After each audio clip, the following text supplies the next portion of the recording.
السلام علیکم ورحمۃ اللہ۔ ابھی کچھ گھنٹے پہلے جو حضرت مفتی شمائل ندوی صاحب اور جاوید اختر صاحب کے درمیان جو ڈیبیٹ ہوئی، جو مناظرہ ہوا، اس سے متعلق میں کچھ باتیں آپ حضرات کے سامنے عرض کروں گا۔ بہت قیمتی بات ہوگی۔ اس دوران بات چیت کے دوران جاوید اختر صاحب نے جب ان کے جواب دینے کا وقت آیا تو انہوں نے ماضی کے پاسٹ ٹینس گزرے ہوئے زمانہ کے کچھ مذہبی لوگوں کی بات کی۔ انہوں نے کہا کہ پہلے بھی خدا کے تصور کئی مذہبوں میں آیا، اور انہوں نے بات بتائی کہ ان کے ایک خدا تھے، دو بیٹے تھے، ایسا تھے ویسا تھے، پھر وہ ان کا خدا ختم ہو گیا اور وہ سب ختم ہو گیا۔ یہ بات کرتے ہوئے انہوں نے یہ کنسپٹ لوگوں کو یہ تصور دینا چاہا کہ اسی طرح یہ خدا کے ماننے والے کچھ دن رہیں گے، پھر یہ تصور ختم ہو جائے گا۔ اور انہوں نے کئی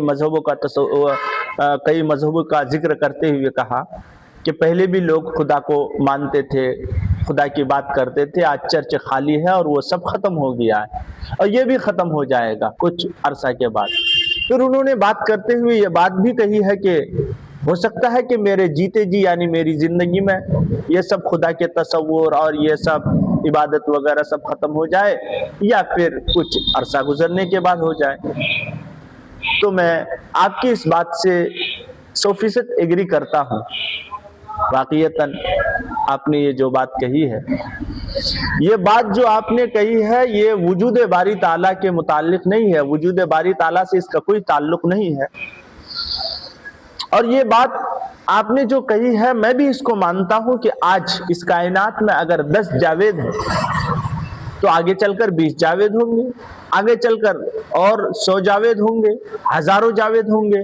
اسی طرح جب اس کائنات میں، پوری کائنات میں جاوید ہی جاوید ہوں گے، مطلب جاوید سے اس کائنات میں خدا کے وجود کا سارے لوگ انکار کر دیں گے، تو پھر اس کائنات کو درہم برہم کر دیا جائے گا، اس کائنات کو فنش ختم کر دیا جائے گا، اور پھر جس پرپس کے تحت اللہ نے اس کائنات کو بنایا تھا، اب وہ سلسلہ ختم ہو جائے گا۔ اب پھر اللہ تبارک و تعالیٰ کے سامنے ہماری زندگی کا حساب ہوگا، قیامت قائم ہو جائے گی۔ تو میں مانتا ہوں آپ کی اس بات کو جاوید صاحب، جو آپ نے بات کہی ہے کہ ہماری زندگی میں یہ تصور ختم ہو جائے گا یا بعد میں ہوتے ہیں۔ بہرحال قیامت کب قائم ہوگی اس کا علم کسی کو نہیں ہے، مگر ایسا ہوگا کہ جب اس کائنات میں ایک بھی اللہ اللہ کہنے والا نہیں رہے گا، سب جاوید ہی ہوں گے، تو اس کائنات کو ختم کر دیا جائے گا۔ السلام علیکم۔